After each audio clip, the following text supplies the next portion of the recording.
Hey, welcome back. We are live on the road in Mount Horeb where the 58th Summer Frolic just kicked off behind us.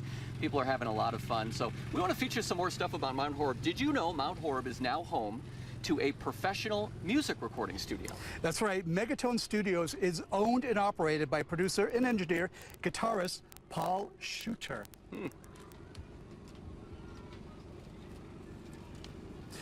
All right, Shooter's first recording experience was with Butch Vig at 16. He is part of the heavy metal band Last Crack. Megatone moved into the location on Main Street last spring.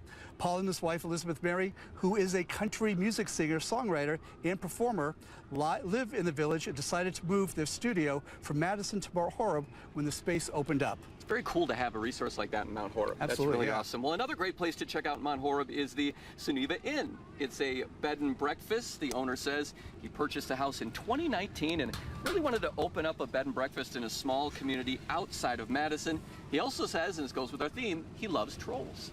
The feeling of being able to make somebody's weekend, special occasion or whatever, be a part of that, and just the people that and the stories that we hear is great.